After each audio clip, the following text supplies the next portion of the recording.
There's a scene in The Merchant of Venice, William Shakespeare, where Antonio says, the world's a stage where every man must play a part, and mine a sad one. To which his dear friend Graciano responds, and let me quote, "Let me play the fool. With mirth and laughter, let all wrinkles come, and let my liver rather heat with wine than my heart cool with mortifying groans. Why should a man whose blood is warm within sit like his grandeur cut in alabaster, sleep when he wakes and creep into the jaundice by being peevish? I tell thee what, Antonio, I love thee, and it is my love that speaks. There are a sort of men whose visages do cream and mantle like a standing pond, and do a willful stillness entertain, with purpose to be dressed in an opinion of wisdom, gravity, profound conceit. As who should say, I am Sir Oracle, and when I ope my lips, let no dog bark. Oh, my Antonio, I do know of these, that therefore only are reputed wise, for saying nothing, when I am very sure if they should speak, would almost damn those ears, which hearing them would call their brothers fools." And then he goes on, "I'll tell thee more of this another time, but fish not with this melancholy bait, for this fool gudgeon, this opinion. Come, good Lorenzo, fare ye well a while. I'll end my exhortation after dinner." It's one of my favorite passages from The Merchant of Venice and from Shakespeare. It's very profound, very wise, and it gives me right now an opportunity to talk to you about seriousness, self-pity. Here he uses some interesting words, Shakespeare, profound conceit. So seriousness is the same thing as self-pity. It is the desire to be important. Therefore, Graciano says, don't trust people who are not serious. In another place in the same play, Merchant of Venice, I don't know who it is, that says, the man that hath no music in himself is fit for treason's stratagems and spoils. Let no such man be trusted. Music, laughter. And then seriousness, self-importance, self-pity, self-sorrow. Don't trust serious people. And this brings me to something that I have slowly grown very comfortable with. And that is that our essential state, when we go past the secret passages, the dark alleys, and the ghost-filled attics of our mind, the seed of expression, which is our soul, is full of contradiction, is full of paradox, is full of ambiguity. And in the past, I've also mentioned that this place, which we call pure consciousness, contains the seed of all opposites, up and down, hot and cold, all experienced being by contrast, therefore divine and diabolical, sacred and profane, sinner and saint. Every possibility exists in the field of awareness as it differentiates into experiencer, experience, and mode of experience. However, social conditioning asks for certainty.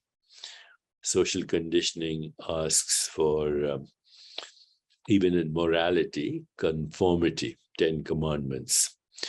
And so imposed morality becomes part of spiritual teachings, and of course, it is part of the dogma of organized religion as well. And yet any imposed morality is very difficult to follow. And you just have to read the Sermon on the Mount by Jesus Christ and you say, impossible, impossible. And yet there is profound truth in that Sermon on the Mount by Jesus Christ. Profound wisdom. If you could follow that, I could follow that, and the world could follow that immediately, and the world would be holy, and the world would be healed. So social conditioning imposes morality, which, somebody said, I think H.G. Wells, is jealousy with a halo. Other people have said that imposed morality is cunning hypocrisy, the domain of cunning hypocrites. All very well, these are judgmental calls, but whatever it is, imposed morality is not easy to follow. So morality springs forth when we actually touch our soul, when we surrender to contradiction, surrender to laughter, surrender to paradox, surrender to ambiguity, forgive our own shadows, and understand that there is no one without shadows.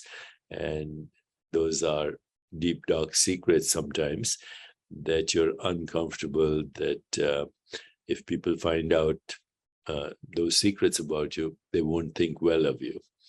Well, those are the very people who have the same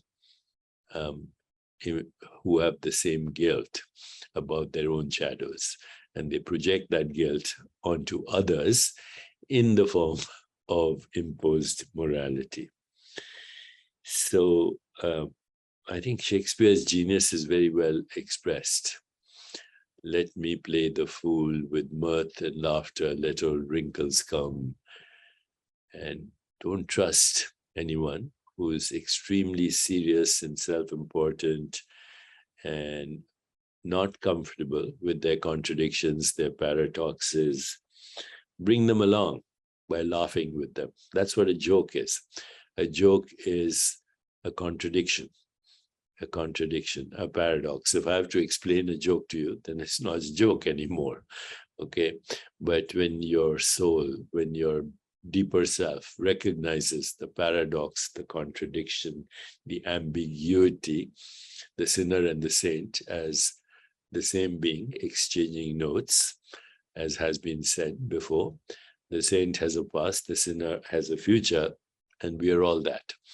And when we are comfortable with our own paradoxes and contradictions and ambiguity, and also when we surrender to uncertainty and unpredictability, that is when we tap into our creativity. And there are only creative solutions to all our problems. And creative solutions will never come from imposed rules and regulations, imposed morality, and authoritarianism, and the deep need for predictability.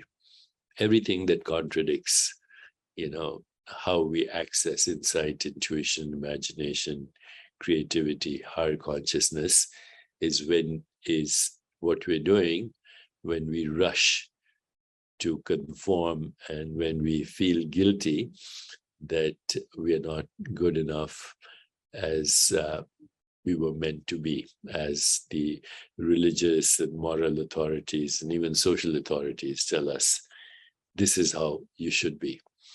Okay, that's when we have sacrificed ourselves for our selfie.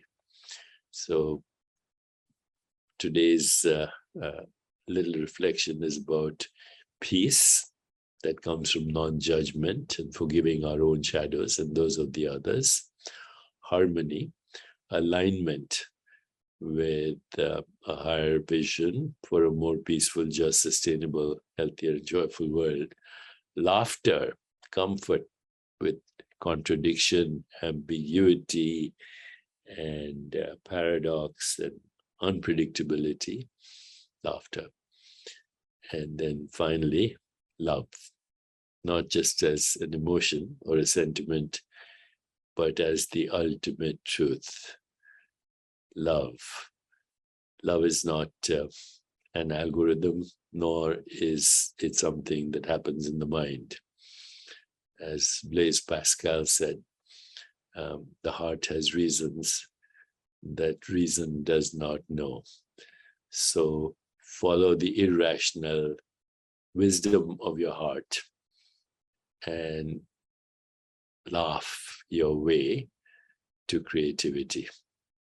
Laugh. Look at a child laughing, happy, fun, play, joy. One moment crying, one moment happy.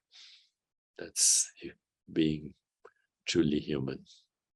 Truly human. As Tagore said, every child born is proof that God has not yet given up on humans, and creation is full of paradox, contradiction, and creativity and joy. So thank you for listening. I hope that was useful. I do it just because I want to share. Okay, no imposed rules and regulations.